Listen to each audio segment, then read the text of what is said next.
Well, without further ado, I do want to pretty quickly dive into our next session, which is all about how to earn more search exposure by John Gibbings at Hive Digital. I am so sorry. I'm sure you can all hear the work that's going on in my hallway. Apologies for the noise. So John Gibbings is the senior consultant at Hive Digital. He has been working with nonprofits, with nonprofits and companies for the last 10 years, helping them really succeed with organic search. And so I'm so excited to turn it over to John, who is going to really teach us more about how we as organizations can earn more search exposure for our nonprofit. Hi, everybody. Welcome. Let me go ahead and share my screen. And Candace, if you would, just let me know if that's up. Looks good. Perfect. Well, Thanks, John. welcome to the Digital Fundraising Summit.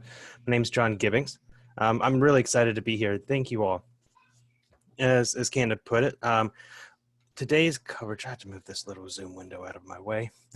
How to earn more search exposure, leveraging the various search result features to have a better placement, better footprint in the search results, and better compete against the competition. Just make yourself known, see a little bit more, and just, have a better search presence. My agency that I work with is Hive Digital, where we aim, our marketing drive is just to make a better world. Who am I? I'm John Gibbings. I've been in SEO, been within search engine optimization, the industry, helping companies through agencies, about 10 years, and I've spent about 7 of that here at Hive Digital. In my free time, I develop my skills and try and make my life a little bit easier through coding applications. One of the languages I use is Python. As far as the specialization goes, I deal specifically, indirectly, with content strategy, where I build brand visibility and help drive organic growth. And what that means is I try to increase the quality and the quantity of traffic through a site. I help teams not only build new content, but consider what content has already been created on the site.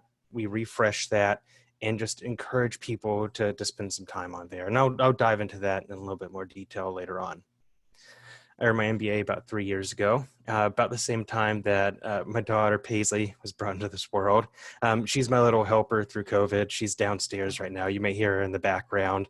And I have an amazing wife, support network too with my wife, Brooke. Absolutely love them. I couldn't do this without everyone. And I'm hoping everyone's staying safe right now with everything going on in the world. So as far as what we'll learn today, I'd like to identify or help you identify the pages that Google will rank for the various search intents. I'd like to help you learn how to build your brand presence by gaining search result features. And I'd like to offer a quick introduction into schema markup for expanded search coverage. As far as an overview for today, I'm excited to be here. This is fun. We don't get this face-to-face or e-connect as often as I'd like. So this social interaction, it's fantastic. I love it. I believe this will be recorded. My dog's excited to be here, as excited as we are, and she's probably going to join the call at some point when the mail comes. So search engine optimization, SEO for short. It's the practice of increasing quality and the quantity of traffic through organic search results to your website. Here on the right is a typical layout of what you'll typically see. We have Google Ads, which is the paid ads, PPC, up here at the top, sometimes in the bottom. We have search result features, which I'll dive into in a little bit more detail. We have the Google Shopping ads, and then the organic search results down here at the bottom. A couple of notes about search engine optimization. It's a game of patience. It changes with the tide. Google is always testing things with their algorithm, trying to make sure that the results that are offered best meet the search intent of the user. So they're always changing things. So your position changes if you ever hear of an update or that your rankings have changed. That it's typically because Google's trying to just change the type of page that they're looking at and what pages that they're trying to show. there's a lot of information that you can glean from a search result. You can understand the intent that Google believes is behind a search query. So a question that someone's asking, what is it that users are trying to find? Then Google is actively trying to camouflage the organic search results and the SERP features and the paid ads to look like the organic position.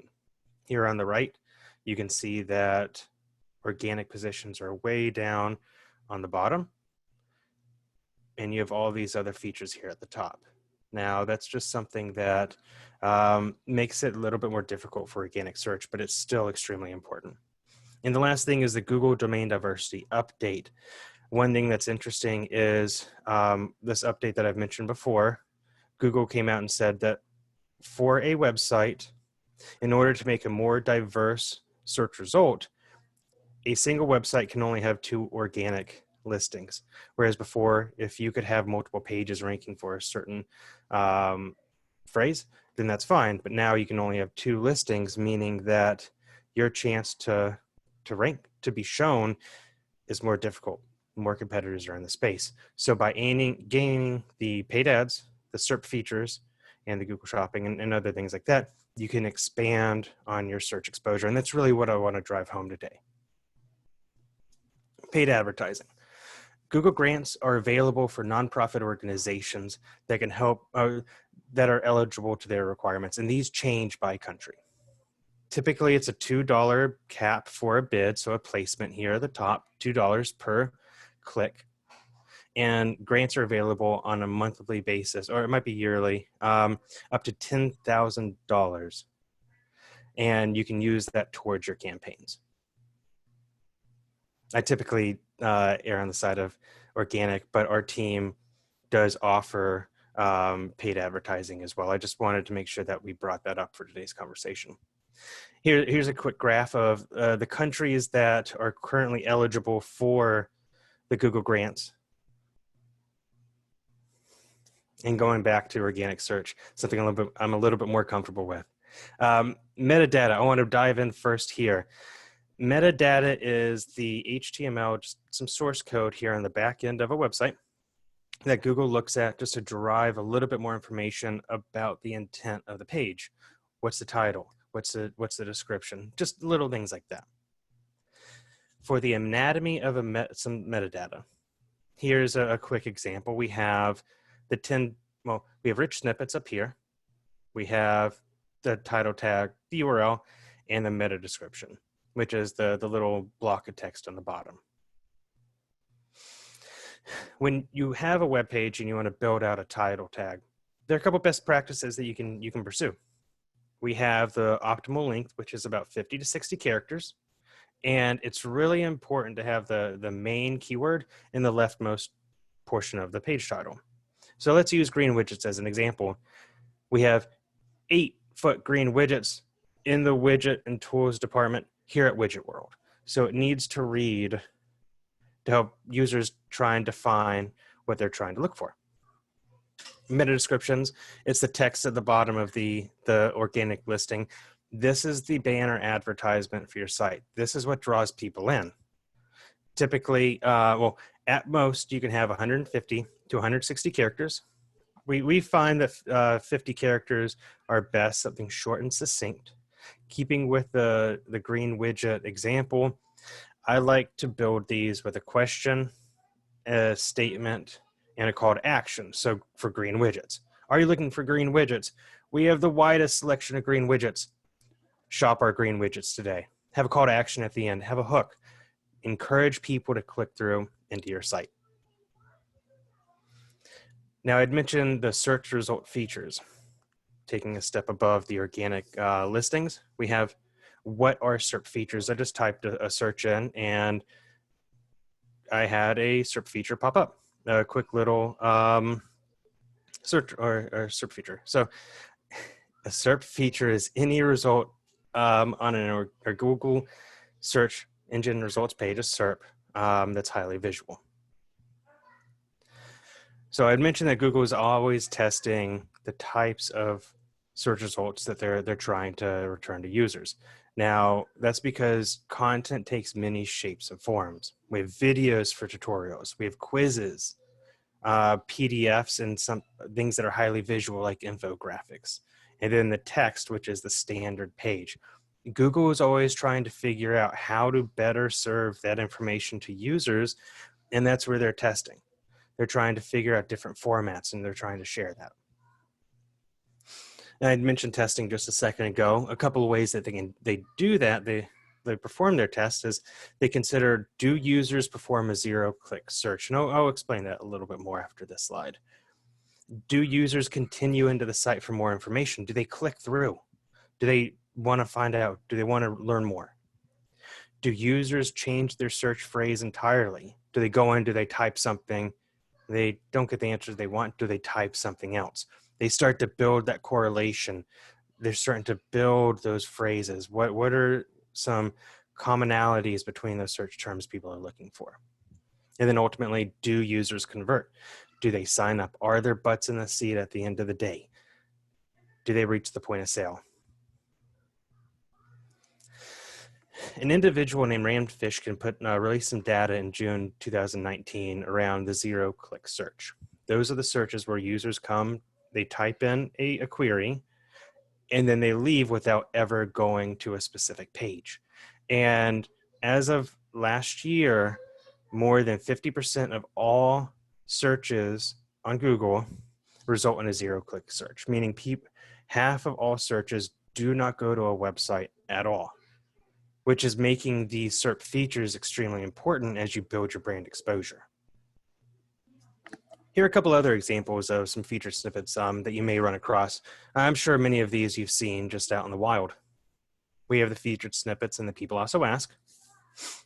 We have the definition SERP feature, or if you want to spell something or have Google Translate, you likely see something like this. And then the knowledge panel, which is big for any brick and mortar store or a local business. Here's an example of some video featured snippets. Here I was looking at how to apply a knuckle bandage.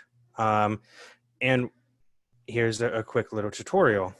There's a quick little annotation here about what you need to do. Sometimes you'll see that the video you want to look at isn't exactly the video you want. So there's a carousel down below, and then people also ask. People digest information in different ways, and Google does a great way of trying to share that.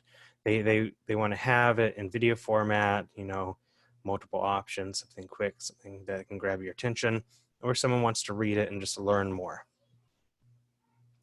Video annotations here. I live in North Carolina on the eastern coast of the United States. The mosquitoes here are about the size of birds. And I had a bug trap out back. I wasn't exactly sure how to replace the bulb. So I was on my phone and I did a quick search. And then I noticed that Google started to annotate all of the steps that I need to know. So I don't even have to go into the video to watch it unless I want to. That's huge. If you have these tutorials, you can just have that information, you can get the brand exposure, and people can begin to recognize you when they're searching later on. One thing that I had mentioned before, that Google offers some insight into the intent behind how users are searching. They've begun to label the searches with search intent. Are you researching lawnmowers? Are you researching golf clubs? You can start to build an idea of the type of content users are looking for by looking at what features Google is trying to show in the search result. Here's another example, top 16 golf clubs. Here, Google's done the research for you. If you're just trying to figure out a new product that you want to buy, we have brands, we have it separated by price, we have the reviews, and then we have a number of articles so you can learn more. Then you start looking at the materials that it's made of. Are you right-handed or left-handed? It's all here for you. Google is starting to do the work so you don't have to go to it. But Google does not always get it right. Here I was searching for Band-Aids, and I had a restaurant pop up. Not exactly sure I feel comfortable with that. Then you start looking at the Band-Aids here, the Band-Aid brand, and Johnson & Johnson. Okay, you can see some similarities, but when you get to Betty Crocker, it starts to go back towards food. And the same here at the bottom, discover more places. Takeout, delivery, great cocktails. I'm not sure those are things that you really consider when you're searching for Band-Aids. One quick little annotation as well. In order for a local map pack, that's what we call here, this on the left, Google typically only shows reviews from customers that have, or customers of store locations that have close to a 4-star or above, 4 or 5 stars. For the missing context, I did a little bit more digging into the Band-Aids here at the Ruby Tuesday. Someone hurt themselves, and some wait staff was nice enough to bring a Band-Aid and help out the customer. That's missing. So it's important to stay on top of your brand exposure, just to be aware of, how Google's presenting yourself. They don't always get it right. Here's another of my favorite examples. Why are fire trucks red? One popular answer to why fire trucks are red, it goes something like this: because they have 8 wheels and 4 people on them, and 4 plus 8 makes 12. And there are 12 inches in a foot, and 1 foot in a ruler, and Queen Elizabeth was a ruler. And Queen Elizabeth was also a ship, and she also sailed the blank. They don't always get it right. So we've started all of this research to dive into what the search exposure, or what the search landscape looks like. What can you do for your organization to optimize content for the search results? I'd mentioned the evergreen content lifecycle. This is something that we try and do here at Hive Digital. If you have existing content, you can look at what data needs to be updated. Do you have statistics from 2016 that you need to update? And especially for in anything that you're dealing with directly with your business. You go in, you update the information, you update the page titles. Just run a Google search and see what it's looking like. You can start to get a better understanding. And if you start to do this yearly, Google will be more likely to crawl your site and spend a little bit more time. And it's just good to have a pulse on what's going on.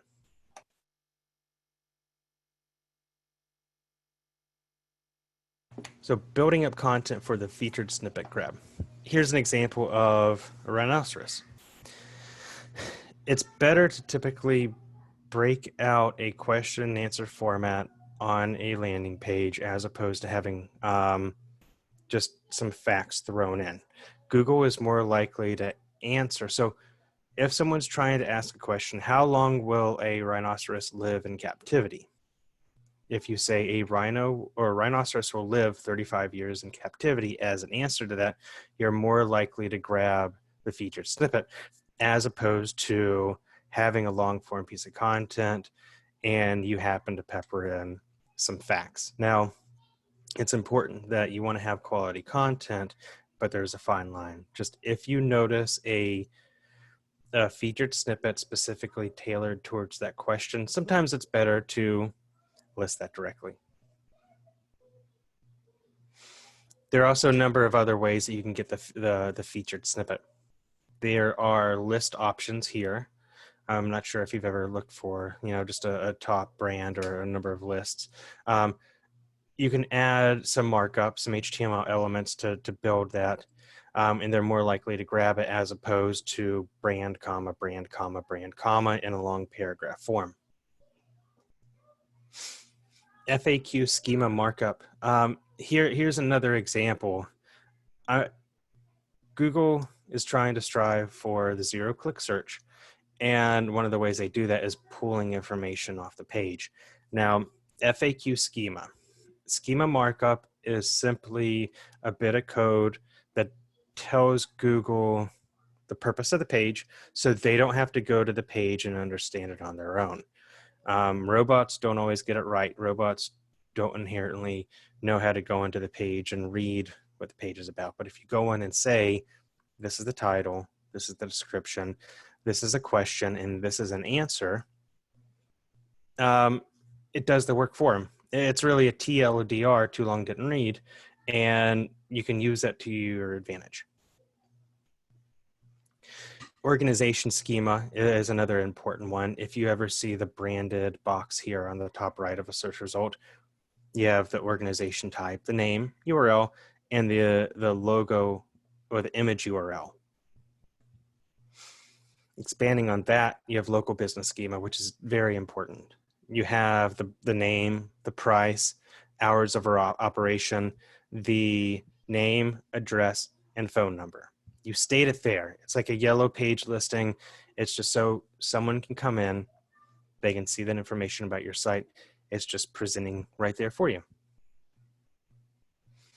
Schema markup for products and reviews. This is extremely important, especially if you're selling something that's in high demand. You have the in-stock feature, you have the price, product name, reviews, material, manufacturers. I had a client who was selling a 95 Max.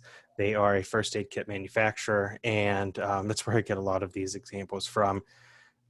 When they were out of stock, they wanted to save users some time, say that it's out of stock temporarily, so they can go in and find the product that they want. Product schema for the erosion of the search result. I had mentioned before that Google is trying to hide all of the ad listings, all of the featured snippets. Here's an example of an organic listing next to a paid advertisement.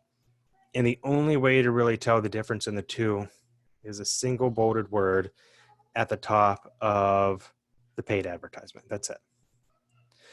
You almost get more landing page exposure from the paid ads, but you do have to pay for those unless you have the Google grant.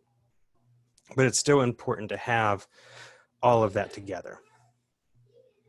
Now, if you're curious about how you can use this towards your own nonprofit, I have a couple of examples that I'd love to show, some digital marketing efforts that I feel really strongly for that have done extremely well. The Human Rights Foundation has run the Flash Drives for Freedom campaign, which they take flash drives, they erase the data, and they put media on it to showcase the North Koreans, what the rest of the world can really look like. They've done an extremely good job here of running a digital marketing campaign. They also have the Oslo Freedom Forum, which pulls speakers in from the rest of the world. And here's a quick example of how a strong message can go a long way in driving just that organic footprint. Thank you all for your time today. I've really appreciated having a chance to speak. I'm happy to answer questions if you have any here in the chat. I also have my email address I'm happy to share as well. We have a wide number of team members who specialize in a number of digital marketing efforts. We have web analytics, search engine optimization, paid advertising, and social media marketing. And I have a number of resources that I'm happy to share from today's slide deck. Thank you. Thank you so much, John. I so appreciate you going into really the basics of SEO strategy for organizations. And so I think that this is so important because when you're a nonprofit and you're trying to get in front of more people and widen your audience, SEO is such a big strategy. When you're focused on like a digital first strategy and driving more donors, like potential donors, so people that are just interested in learning more about your cause and what you're doing, and getting more interest in your organization driven to your website. And that's really at the end of the day, in between SEO and conversion strategies, having an easy to use donation form on your website. That's, really how you can start substantially growing fundraising at your organization, just driving people through your website and through your donation page. So SEO strategy is so essential, I think, when it comes to, how earlier we were talking about the digital fundraising cycle, when you're trying to attract more people to your organization online so that you can then get them to sign up, take any action, and then nurture them and convert them into donors. So I think SEO strategy is such a big part and big puzzle piece of that. And so thank you, John, for diving into all those details. One of the things I do want to let everyone know, because I've been monitoring the chat, I see there's a lot of resources that people are passing back and forth to each other, which is great. Community Boost, who is one of our discount partners, is offering a free 1-hour consultation as well, to walk you through how you can use that Google grant. So I will be getting you those details of how you can access that Google ad grant and those that consultation, that free consultation, shortly. So that is coming up in just a moment. John, so I figured that if you're good to stay on for a few more minutes, we can definitely go through some of these Q&A. There's a lot of questions Oh, queued please, up please. already. Perfect. So let's see. There's so many. So Charlotte asks, what about creating Google My Business page for a nonprofit if we don't have a public location? Does that make sense to boost SEO? I do think it's difficult. The physical location is I believe, a requirement. You can get a PO box for that, and that might be something if you have a specific location that by geolocale that you would like to target, where more than likely donors would likely originate. Then I do believe it would make sense, especially from a branded position. If you have someone typing in what you're going after and you would like that to pop up, I do think that that would be a solid strategy to pursue. Awesome. Thanks, John. And I've gotten a couple of questions asking if you will be sharing your slides. So, Happily. yeah, awesome. So, if you want, if they're linkable, I don't know if this is what you're using at the moment, but if they're linkable, feel free to share those in the chat. I think a lot of people are really interested in taking another closer look at those slides. If not, you can also email them to me and I will include those in the follow-up email to all the registrants so that everyone can access those slides. Absolutely. Let me make a copy of it and then I will be happy to share it out. All right, perfect. That'll be great. Let's see, what other questions do we have? I saw, so Vicky asked, does updating the metadata description make Google think that your page is current?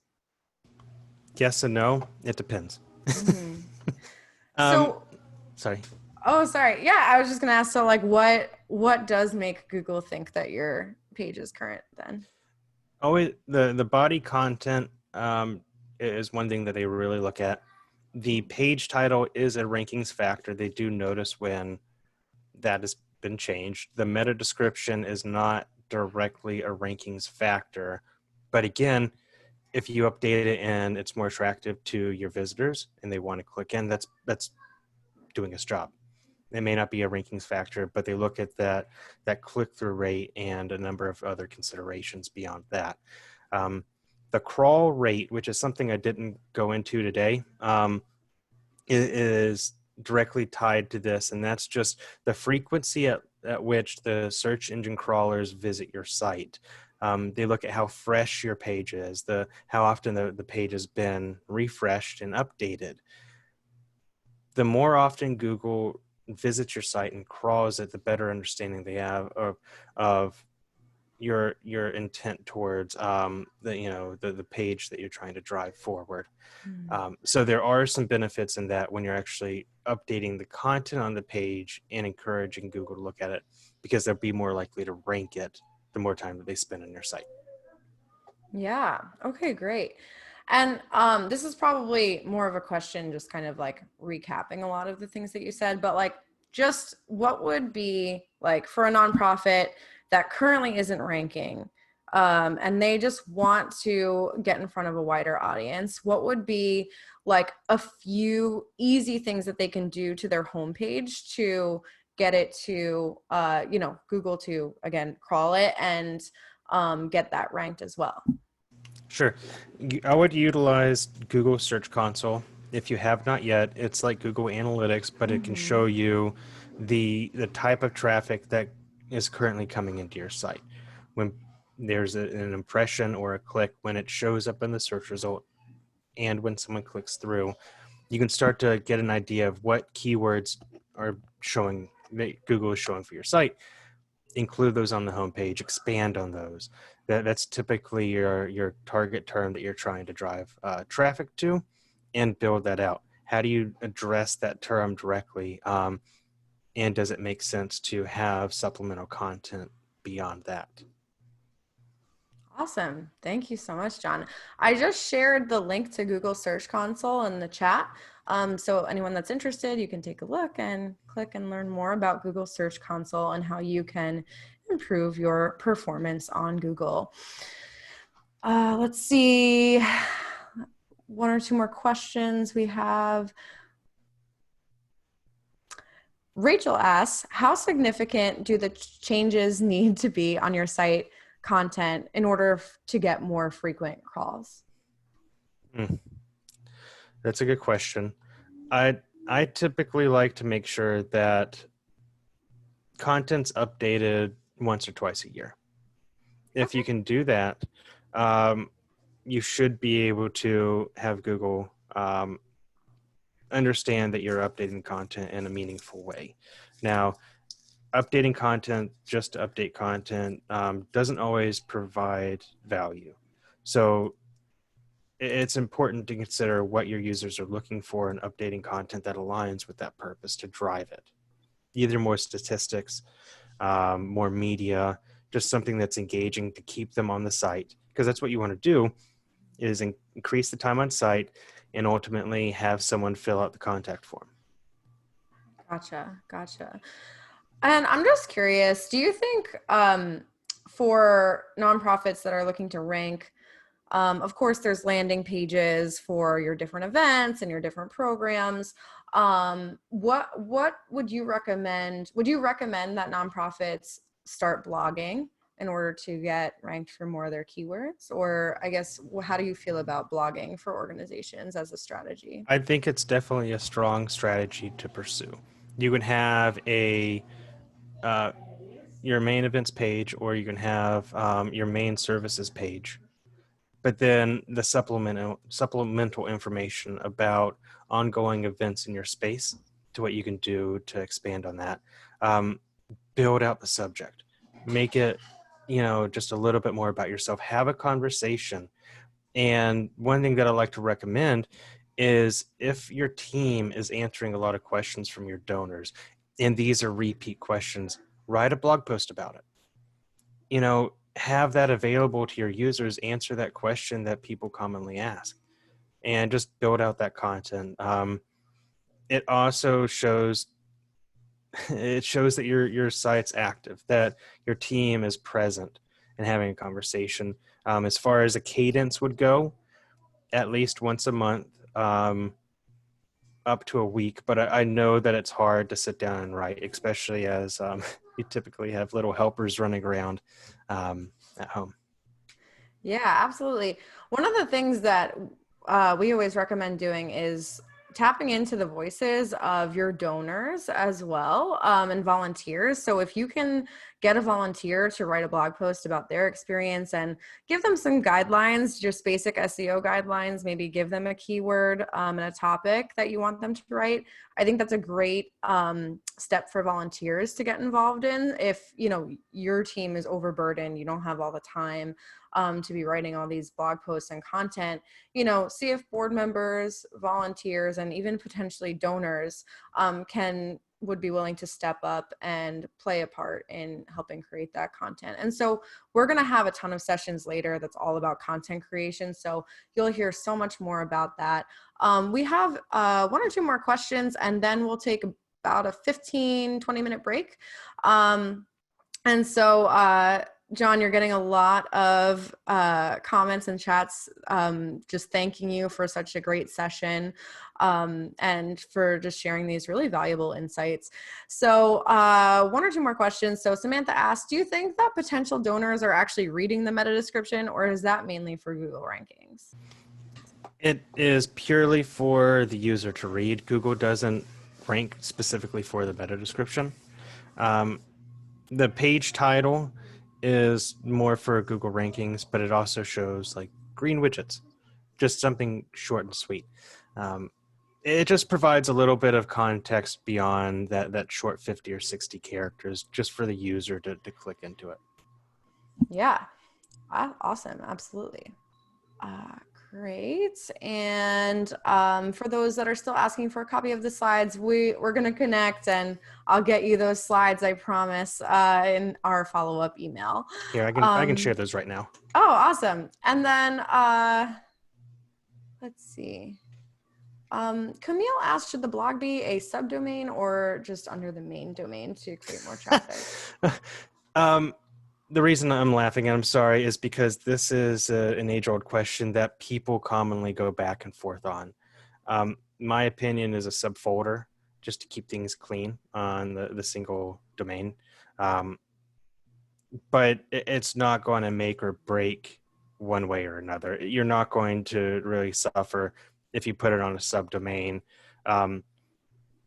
The folder, I just like it to be clean. It's easy to track. But as far as the placement on the site, it doesn't so much matter at the end of the day. I just prefer having it on a subfolder. I think that makes sense. I think that's yeah, good tip. Nick asked, how should we handle multiple domains? Can we have them forward to our primary domain? I heard Google downranks domain forwards. It makes sense. Google understands that brands change over time, that URLs change as well, that sites sometimes migrate to a new domain that just better fits it. Or things shutter, campaigns just didn't work out as well and they just want to consolidate. Or sometimes brands are bought up. To answer your question, you have about 5 redirect skips before Google stops losing interest. And that just means if you have a domain forward that's already won, and then based on some of the protocols, HTTP, HTTPS, www versus non-www, if you start building these redirects, that's 1 to 2. And then if you ever move it again. So it's okay to consolidate the domains. Ideally, you want to make sure that you redirect the pages as best that they can align. So intent should be the same. But if Google recognizes a redirect that just doesn't make sense, they'll either devalue it or just ignore it. There's a degradation to the site authority over time when you start to forward. But I do think that it's important to do that at the end of the day. Awesome. Thank you so much. Such great insights from this session. I think all of this is really, really helpful. I'll just throw one last question at you and then we'll close it out. So Elaine asks, oh, that was a similar question. Sorry. Amanda asks, does having an active social media feed plug in on your website help with crawling too? It may not be a direct factor. If anything, it would be brand exposure, people going and typing your brand. And then if some of your social medias pop up, Twitter, Instagram, Facebook, whatever it may be, there are some secondary, correlations that may come out, but it's not a direct rankings factor. Gotcha. Great. And I actually did see one more question that just came in that I think is a really important one. So Kathleen asked, do backlinks to your website help improve SEO? That's a great question. And the short of it is yes. Ideally, they're references to your site. It's other websites vouching for your domain, for what you do, and it drives site authority. Internal links are also a form of a backlink, and that by linking internally from content on your site, and that's something that I wish I would have covered here in a little bit more detail, you help to pass page authority from one page to another or from one site to yours. They're important. They just need to make sense. They need to be from reputable locations, and they need to be on sites that you're not afraid to show your mother. Nice. Great. All right. Well, thank you so much, John. So many great insights here today that is so applicable for nonprofits that are really making a much bigger transition to digital first fundraising because, that's where we are today. No more in-person events, at least for the time being. I hope next year maybe, but a lot of what you'll be doing at your organization during this time is going to be, of course, driving people through your different channels, and your website is one of them to really convert more donors. So John, thank you again. If anyone is interested in learning more about Hive Digital, you can go ahead and take a look at their website. I think we pasted in the chat before, but maybe we'll paste it again just so you can take a quick look. If you have any friends that haven't joined the summit yet and think could benefit from these conversations, registration's of course free. You can just share the URL with them. And we'll be on until about 5 p.m. doing our more educational conversations. And then after, we are going to have a comedy session, which will be super fun. And then, of course, all day tomorrow. So thank you again, John. And Thank you all. I'll let you go and have a great rest of your day. Stay safe, everyone. Nice to meet you. Nice to meet you. Take care.